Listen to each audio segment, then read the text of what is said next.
Esse final de semana, desde ontem, nós já estivemos juntos, né, no jantar. Estava muito gostoso, muito bom, jantar de casais. Parabéns para todo mundo que organizou, realmente uma organização muito bem feita. E para mim e para minha esposa foi um privilégio participar. Ajudamos aí com algumas brincadeiras, né, uma diversão também para o jantar. Foi uma bênção, né? Foi uma bênção a gente poder estar junto ontem aqui, hoje também, e convidado aí para trazer a palavra do Senhor, né, pelo meu pai. A gente sempre é um privilégio para a gente poder falar de Cristo, do seu amor, da sua graça, e eu fico feliz por estar aqui. Muito obrigado pelo convite e pela recepção de vocês aqui. Mas sem mais delongas, eu quero convidar os irmãos a abrir as suas Bíblias comigo no Evangelho de Lucas, capítulo 19, e nós vamos ler dos versos 1 a 10. É uma história bem conhecida, sei que os irmãos conhecem já de muito tempo essa história que nós vamos ler aqui. Lucas 19, de 1 a 10.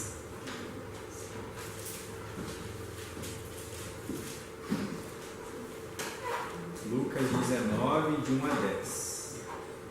Eu estou com uma Bíblia que tem uma versão um pouco diferente aqui. Então, como os irmãos têm toda a revista atualizada aí, tudo que eu percebi, todos têm essa versão, eu pedi para um irmão aí, voluntário, para ler esse texto para a gente, e daí todo mundo pode acompanhar na mesma linguagem. Lucas 19, de 1 a 10. Por favor, alguém voluntário para ler esse texto para nós. Entrando em Jericó, atravessava Jesus a cidade.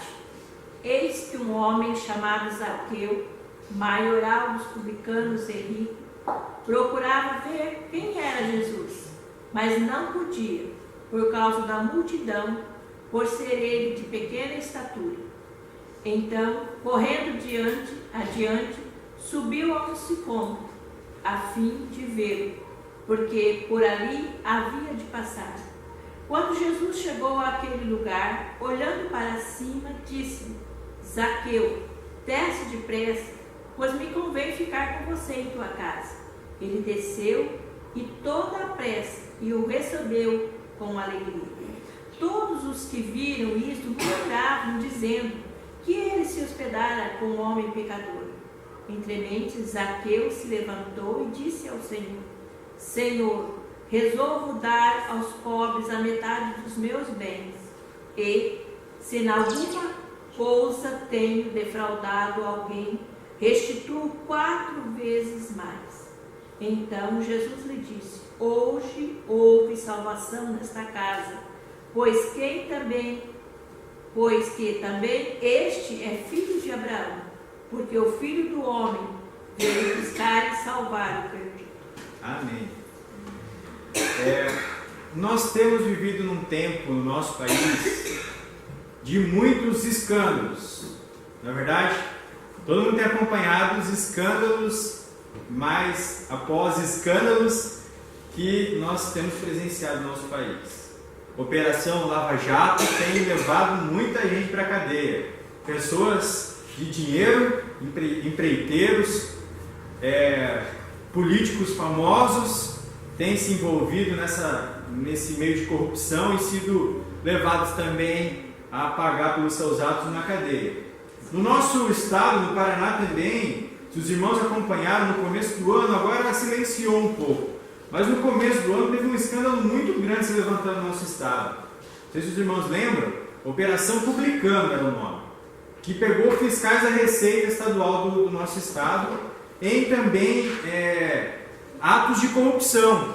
Os fiscais iam fiscalizar lá, o que eles faziam? Pegavam um dinheirinho a mais para colocar no seu bolso, e assim aconteceu, e envolveu também nome de políticos famosos, porque esse dinheiro ia para financiar campanhas. O próprio governador do estado estava envolvido nas denúncias dessa operação.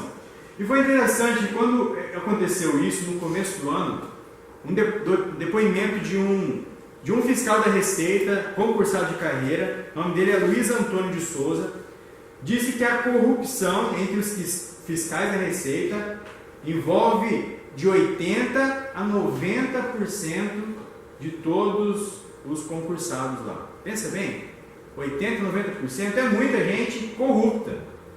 E a gente pode pensar que, não discriminando essa profissão, porque também se tem gente boa lá, mas em todas as áreas a gente vê que é assim, não é?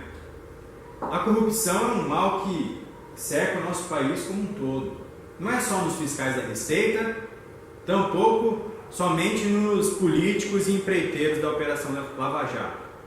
A corrupção é algo que está presente em todas as nossas áreas, né? A gente sabe, por exemplo, meu pai também é professor, a gente tem o Celso também estava nesse meio, na escola também tem, na saúde também tem, nas empresas, no comércio também tem, né? A corrupção cerca a nós como um todo. E vindo esse tanto de informação como tem vindo para a gente, de tanta sujeira, o que a gente fica pensando, ou que a gente percebe muitas pessoas falando por aí, não tem mais jeito, nosso país não tem mais jeito, já não há mais salvação, tanta sujeira assim, não tem mais um que se salve, não tem mais uma pessoa que a gente possa afirmar, não, essa pessoa é justa, essa pessoa é certa, é correta.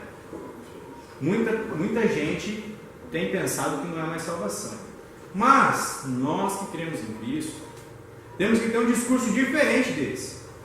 Nós que cremos em Cristo, achamos ou temos que ter a convicção, sim, que existe salvação, que existe como essa situação toda de corrupção mudar.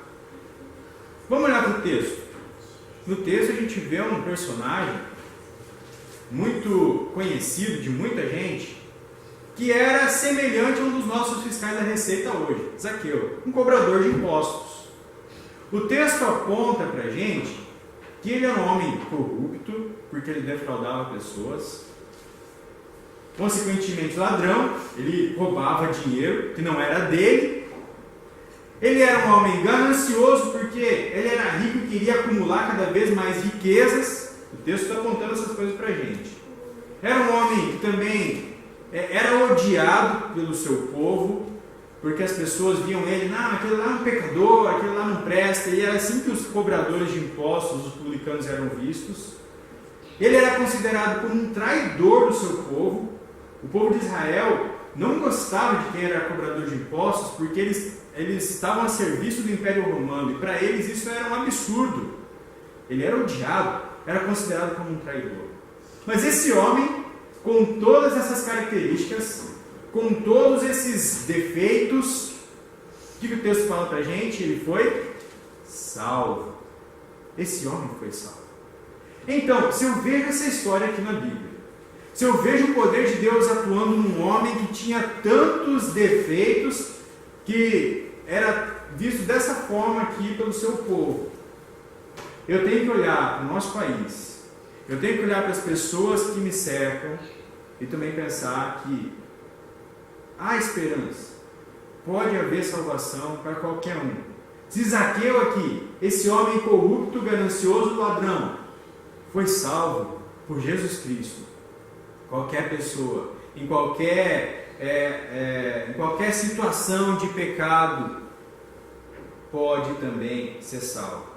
E aplicando a história de Zaqueu para a nossa vida, para a gente pensar um pouquinho na nossa história, no mundo que nos cerca também, eu quero refletir com os irmãos sobre a salvação e os reflexos dessa salvação. A salvação e os seus reflexos. E, em primeiro lugar, eu quero falar com os irmãos, afirmar que a salvação, ela é uma necessidade para o pecador. Você percebeu aqui comigo no texto que Zaqueu tinha problemas morais sérios. Ele era um homem corrupto. Assim como os políticos que nós vemos por aí, assim como os empreiteiros e os fiscais da Receita de hoje. Ele era um homem com sérios problemas morais. Ele defraudava pessoas. Às vezes pessoas que tinham pouco dinheiro, ele não tinha dó nem piedade. Ele passava a mão mesmo no dinheiro, extorquia pessoas. Um problema moral sério. E quando a gente vê ainda, olha e percebe mais as profundezas de Zaqueu, a gente vê uma coisa muito interessante. O nome Zaqueu, no hebraico, tem a tradução de justo. Veja só que contrassenso.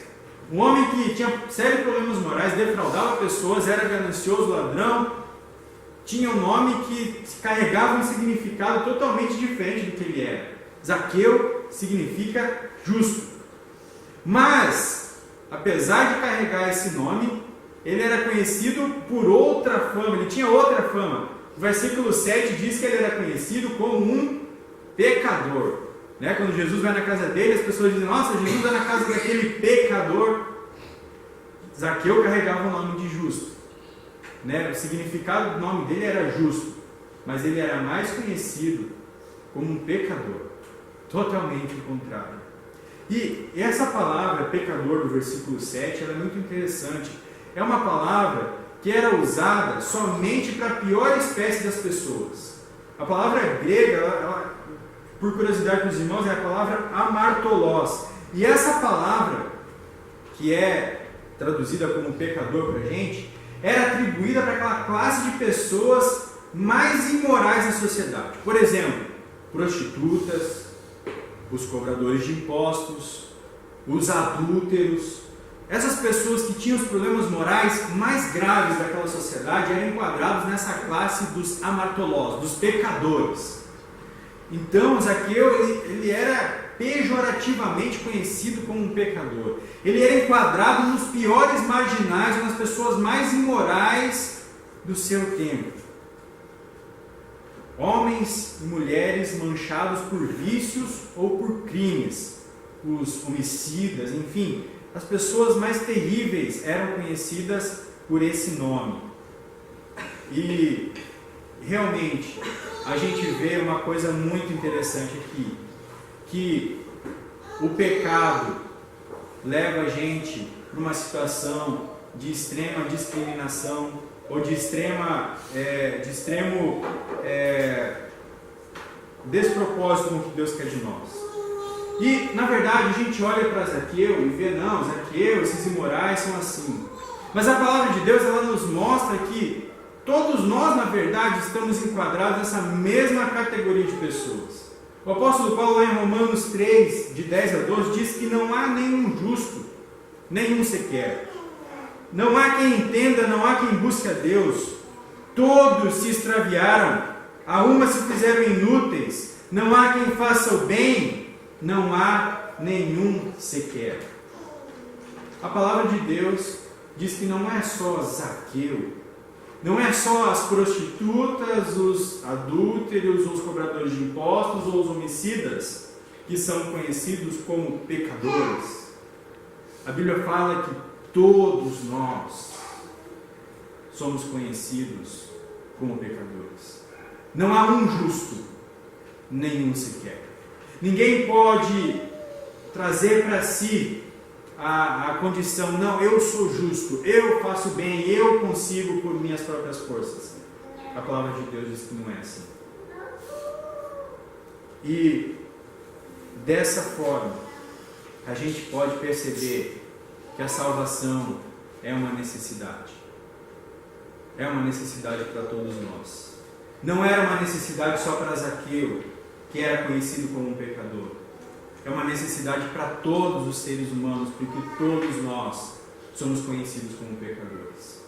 Você pode pensar: mas isso é injusto, pois eu sou um cidadão honesto, eu não defraudo pessoas, eu sou fiel às pessoas, eu faço bem, eu não sou capaz de pensar o mal das pessoas, eu sou tão bom, eu tenho uma índole tão correta. Como que eu posso ser enquadrado na mesma categoria de um homem como esse? Um homem corrupto, um homem ladrão? Eu não sou assim, eu sou uma boa pessoa. Sabia que pecado, a gente às vezes caracteriza ele por uma lista de coisas que são abomináveis para nós, mas Deus nos mostra pela sua palavra que é muito mais profundo do que isso. Pecado é tudo aquilo que nós pensamos ou fazemos que tem como motivação a nossa própria vontade em detrimento da vontade de Deus. Ou seja, tudo que eu penso e faço que tem mais a ver com o que eu quero e não com o que Deus quer. Isso é a essência do pecado lá em Gênesis. O primeiro pecado que é o pecado original que trouxe para nós toda essa devastação, ele tem essa característica. Adão e Eva, motivados pela sua própria vontade, o que eles fizeram? Comeram do fruto que Deus disse que não era para eles comerem. Desconsideraram a vontade de Deus e fizeram a sua própria vontade. Isso é pecado. Pecado não é uma lista de atos. Pecado é não querer o que Deus quer e querer o que eu quero. Por isso a gente pode perceber que nós todos realmente estamos nessa categoria. Quantas vezes você nos últimos dias fez coisas sem querer saber da vontade de Deus ou sabendo da sua vontade? Você deixou de lado o que Deus quer, você trouxe a sua vida para o centro e esqueceu do que Deus quer, ou não consultou a Deus, ou não quer saber do que Deus quer, pelos seus próprios impulsos e desejos, age de acordo com a sua própria vontade. Quantas vezes você já fez isso nos últimos dias? Quantas vezes você fez isso hoje? Isso nos mostra que realmente todos nós somos pecadores. Nossos pecados podem ser menos ou mais leves diante da nossa moralidade, mas diante de Deus eles têm o mesmo peso. Matar uma pessoa pode ser mais grave para a gente, mas quem sabe ela tem para Deus o mesmo peso do que você simplesmente deixá-lo de lado e querer fazer as suas próprias coisas pela sua própria vontade. Porque as duas têm o mesmo princípio: deixar a vontade de Deus de lado e fazer a minha vontade. Todos nós estamos na situação de Zaqueu. Não somos justos, como Zaqueu carregava no seu nome justo, mas era conhecido como pecador. Nós também não podemos outorgar para nós mesmos a justiça, mas estamos todos nessa condição. A palavra de Deus nos mostra isso. A nossa confissão de fé, ela tem um parágrafo muito interessante quando fala sobre isso. Ela fala que quando o homem caiu em estado de pecado, ele perdeu totalmente o poder de sua própria vontade quanto a qualquer bem espiritual. De sorte que o homem natural é inteiramente adverso ao bem de Deus e é morto no seu próprio pecado. O homem é incapaz de, pelo seu próprio poder, converter-se a Deus ou mesmo se preparar para isso. Nós, como seres humanos, estamos imersos nessa lama e precisamos de salvação. Todos. Porque não há um justo nenhum sequer. A salvação é uma necessidade. Como era para Zaqueu, assim também é para nós. Mas em segundo lugar, a salvação também, segundo esse texto, além de ser uma necessidade, ela é uma iniciativa divina. E o texto mostra isso para a gente em dois momentos. Primeiro no versículo 5, quando Jesus, por sua própria iniciativa, chegou-se a Zaqueu e disse: Zaqueu, desce depressa dessa árvore, porque hoje eu quero ficar em sua casa. Iniciativa de Jesus. E depois no versículo 10, quando Jesus explica o que foi fazer na casa de Zaqueu, ele disse que veio para buscar e salvar o perdido. Iniciativa de Jesus, buscar e salvar o perdido. Essas duas palavras, inclusive, elas são muito interessantes, porque elas têm os seguintes significados. A palavra buscar aqui, ela significa buscar a fim de encontrar algo. A palavra salvar, ela significa fazer alguém participante da salvação. Iniciativa de Jesus em buscarmos, em salvarmos. Zaqueu tinha apenas uma curiosidade ali. Ele queria ver quem era Jesus, porque tinha ouvido da fama desse Jesus. Mas Jesus tinha um propósito bem definido: salvar Zaqueu. Um comentarista bíblico, que meu pai gosta bastante, inclusive, o Wise, ele fala que Zaqueu pensou que estava procurando Jesus, mas, na verdade, era Jesus quem estava procurando Zaqueu. O versículo 3 mostra que Zaqueu pensava que procurava Jesus. Mas lá no versículo 10, Jesus deixa claro que foi ele que procurou Zaqueu. Ele que veio para buscar e salvar Zaqueu. Se por um lado, Zaqueu, na sua condição de pecador, como a gente já viu anteriormente, não tinha condições de alcançar essa salvação, por outro lado, Cristo olhou para aquele homem com misericórdia e o salvou. João Calvino diz para a gente que não há para o homem nenhuma salvação, senão pela misericórdia do Senhor, porquanto em si mesmo ele está realmente perdido. A nossa confissão de fé diz que Cristo, com toda certeza, eficazmente aplica e comunica a salvação a todos aqueles para os quais ele adquiriu. Glória a Deus, porque ele vem ao nosso encontro. Glória ao nome de Jesus, porque é ele que nos encontra na lama da perdição e do pecado, a qual todos nós nos encontramos. Olha com compaixão e misericórdia para nós, com um amor imensurável, e diz assim: venha, desce depressa dessa árvore, porque eu quero ficar na sua casa hoje. Desce depressa, vem ao meu encontro, eu quero ficar contigo. Vem até mim porque eu quero te salvar. Eu quero te resgatar. Eu quero transformar a sua vida. Eu quero dar um novo significado para a sua vida. Em vez de você ser conhecido pejorativamente como um pecador, eu quero te fazer você ser conhecido realmente como um justo. Glória a Deus por isso. Glória ao nome de Cristo por isso. Porque só Ele para fazer isso. Pensa bem nós no lugar de Deus. Pensa bem nós no lugar de Jesus. Pessoas nos ofendendo, nos maltratando, não querendo nada conosco, a gente ir atrás na nossa condição humana? Não. Que se percam. Que fiquem afundados ao lama, não querem nada comigo. Jesus, pelo seu grande amor, olha com misericórdia para cada um de nós, assim como olhou para Zaqueu, e diz: eu quero entrar na sua vida, eu quero ficar contigo. Lá em João 15,16, Jesus deixa isso bem claro quando ele fala que não fomos nós que os escolhemos, mas pelo contrário, Ele nos escolheu. Efésios 2,8, Paulo fala que pela graça nós somos salvos, isso é pela fé, por meio da fé, e isso não vem de nós, mas é dom de Deus. Ele vem e nos alcança. A salvação é uma iniciativa divina e nós somos alvo desse amor, nós somos alvo dessa salvação. Que maravilha, meus irmãos! Que maravilha quando a gente percebe que não é digno de algo e ganha um presente tão grande como esse.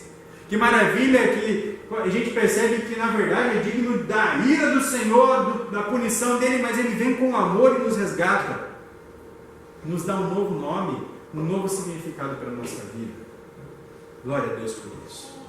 Mas em último lugar, muito importante nesse texto também, é que ele nos aponta que além da salvação ser uma necessidade, porque Zaqueu precisava, e de ser uma iniciativa divina, porque Jesus foi até o seu encontro para o salvar, esse texto também nos mostra que a salvação produz reflexos evidentes na vida de quem foi alvo desta graça.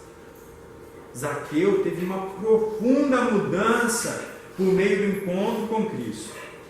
O texto diz para a gente que depois que Cristo o encontrou, esteve lá em sua casa e a salvação chegou ao seu coração, Zaqueu quis dar a metade dos seus bens aos pobres e devolver ainda 4 mais vezes a quem ele defraudou.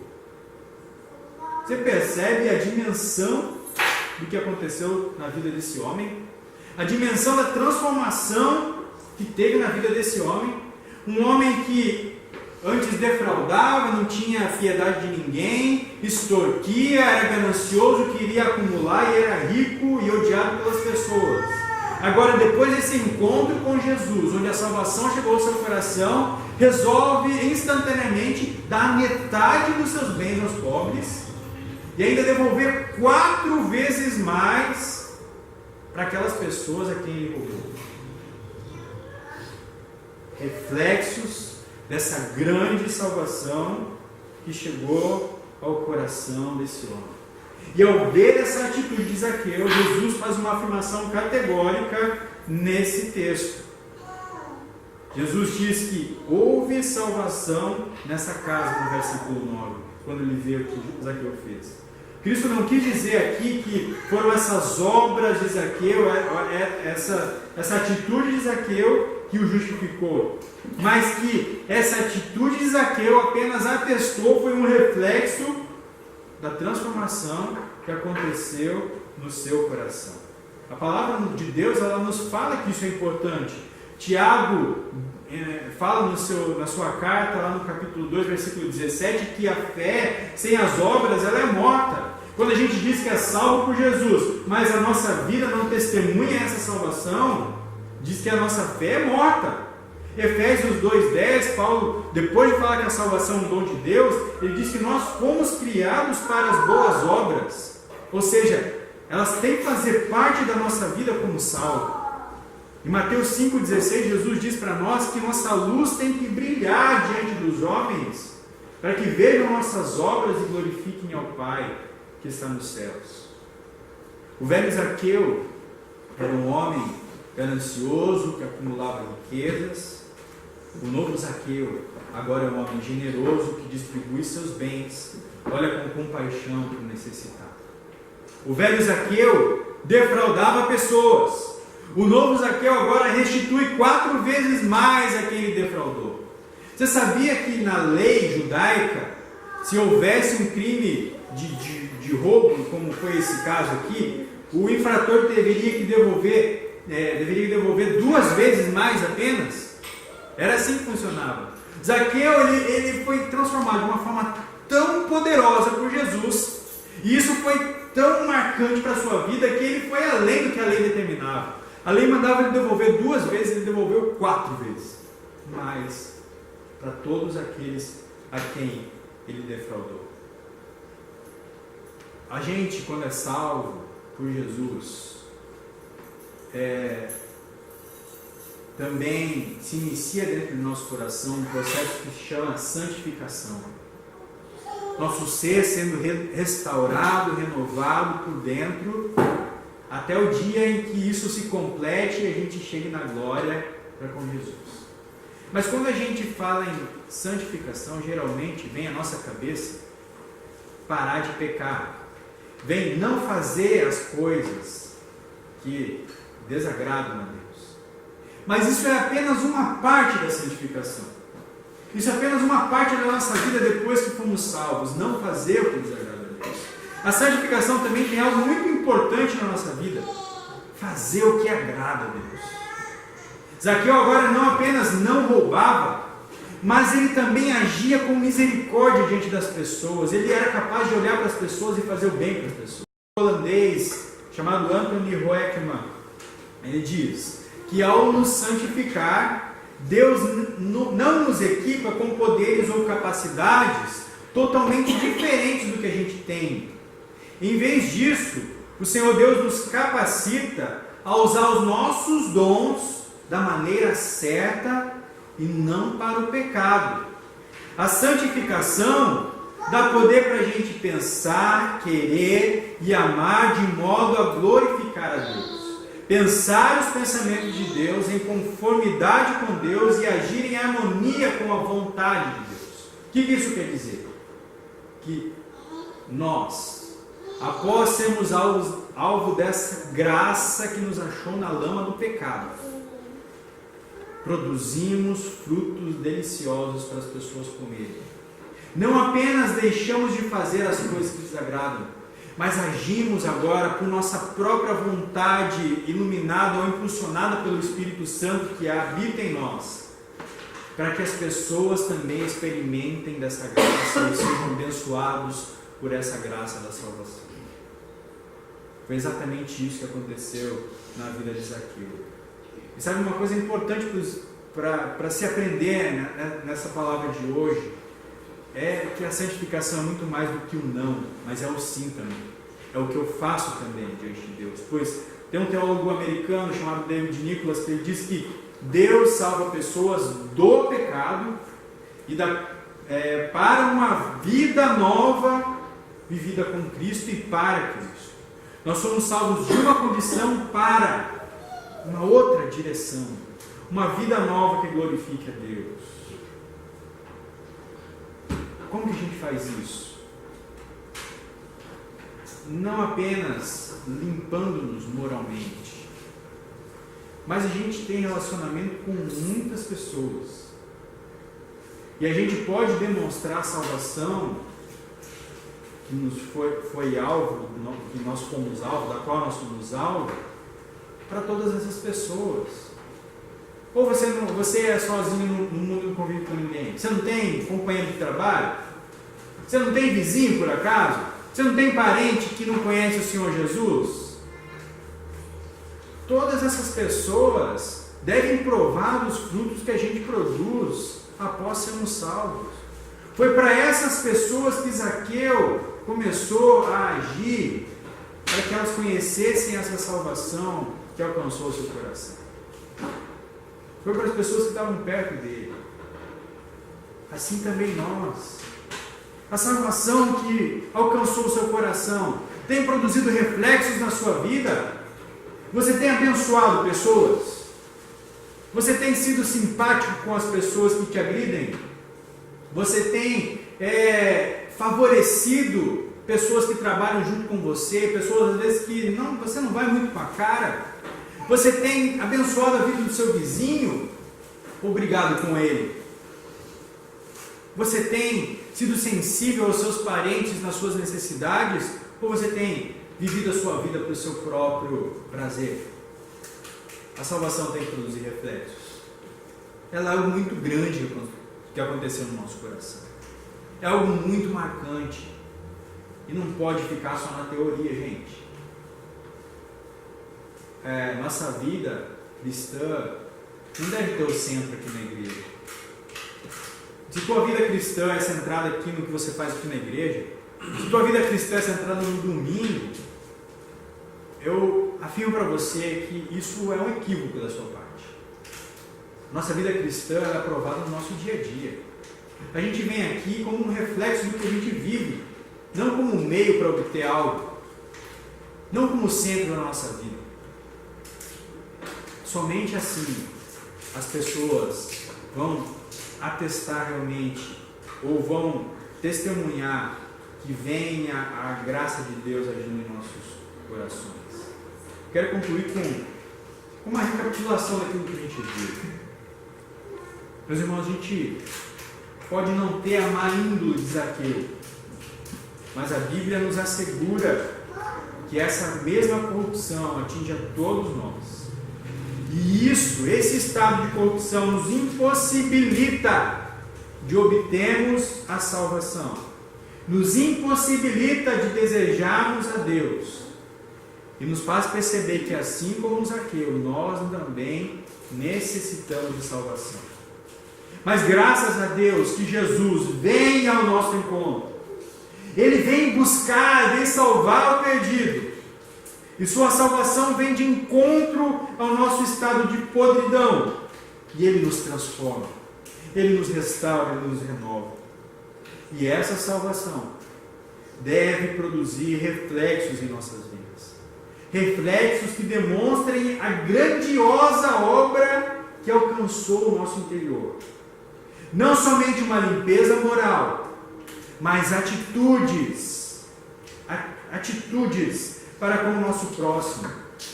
Pessoas que estão ao nosso redor, que evidenciem a realidade do reino de Deus em nossa vida. Eu quero concluir de verdade agora com uma pequena ilustração que quem sabe possa te ajudar a pensar um pouquinho sobre o que a gente conversou aqui. Imagine a sua vida como uma laranja mofada, podre. Todo mundo já viu uma laranja podre, né? Mofada, com aquele mofo. Imagine que sua vida como uma laranja podre não tem outro caminho senão ser jogada no lixo. Ou a laranja podre serve para alguma coisa? Não, né? serve para ser jogado no lixo. Imagine também que alguém muito poderoso chega perto dessa laranja podre e com apenas um toque faz ela se tornar pura de novo. Sai todo o mofo e a podridão e essa laranja fica laranjadinha de novo, limpinha de novo, e é colocada no cesto de frutas lá novamente. Agora o destino dela não é mais o lixo, ela serve para algo. Mas imagine só essa laranja lá no cesto de frutas. Tem alguma serventia? Serve alguma coisa laranja no cesto de frutas? Não. Mas imagine agora essa laranja no cesto de frutas sendo pega e dela sendo produzido um delicioso suco. Aí serve para alguma coisa? Serve para matar a sede de muita gente. Assim é a nossa vida. Nós também, por causa do pecado, somos como laranjas podres, que não tem outro destino senão o lixo. Mas alguém muito poderoso, Jesus, vem ao nosso encontro com apenas um toque, nos transforma, nos purifica, nos faz laranjas saudáveis novamente. Agora, laranjas saudáveis paradas numa cesta de frutas, não tem sentido de ser laranjas saudáveis de novo. Jesus nos salva para que da nossa vida seja feito um delicioso suco para alimentar outras pessoas. Esse é o propósito da salvação. Pensar na salvação como algo apenas para salvar nossa alma do inferno é muito pequeno, é apenas uma parte pequena da obra que Jesus fez em nós. Ele nos salvou, nos fez laranjas saudáveis para produzirmos um delicioso suco para as pessoas. E que a igreja de Fênix seja um grande cesto de laranjas saudáveis, mas que não fiquem paradas na prateleira ou em cima da mesa de jantar, na fruteira, mas que sejam laranjas que se disponham a dar um delicioso suco para essa cidade e alimentar pessoas, e que essas pessoas possam ver o reflexo dessa salvação em nossas vidas. Ontem à noite, irmãos, foi algo parecido com isso. Eu fiquei muito feliz ao saber que a maioria dos casais que estavam presentes no jantar não são membros da igreja, quem sabe não conhecem a Cristo, alguns deles, não são cristãos, não têm compromisso com Deus. Com certeza ontem eles já experimentaram um pouquinho desse suco. Com certeza a vida deles foi abençoada ontem por meio dos irmãos, que os irmãos prepararam. Mas esse golinho de suco não matou a sede deles, não. Eles ainda estão sedentos, eles precisam de mais. E aí, como que a gente pode fazer? Relacionamento. Olha quanta gente estava aqui ontem. Os irmãos agora têm a grande oportunidade de, por meio do relacionamento que vocês têm com essas pessoas, se aproximar delas e oferecer mais suco para elas. Que a vida dos irmãos aqui dessa igreja ofereça esse suco para esses casais que estiveram aqui e inúmeras famílias sejam abençoadas. Isso, meus irmãos, não se dá em eventos ou em convidar para um culto de domingo. Se dá realmente na vida, no dia a dia. O culto é muito importante, os eventos também, mas eles só dão um golinho de suco. Essas pessoas têm sede e precisam ser alimentadas por nós. E aqui os irmãos têm a grande oportunidade. Eu fiquei muito feliz. E agora, quem sabe, com essa palavra, os irmãos se sintam mais motivados a oferecer dos reflexos da salvação que já alcançou o coração dos irmãos para essas pessoas. Que eles possam conhecer também esse Jesus, serem salvos por Ele. E aí, influenciar a vida de outros. E assim a cidade de Fênix começar a ser renovada pela maravilha do Evangelho. Começar a experimentar algo, quem sabe, que nunca experimentou antes. Um grande avivamento alcançando corações. É assim que se dá a vontade de Deus.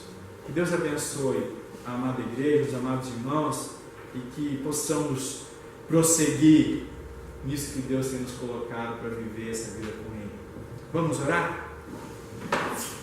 Senhor Deus, nós louvamos o Teu nome pela Tua palavra que nos mostra a grandiosa salvação que o Senhor tem nos dado a conhecer.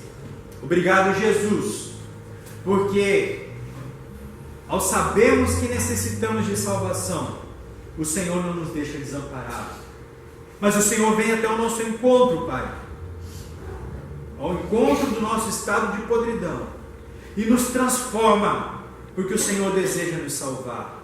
Obrigado, Jesus. Obrigado por grandiosa obra que acontece em nosso coração.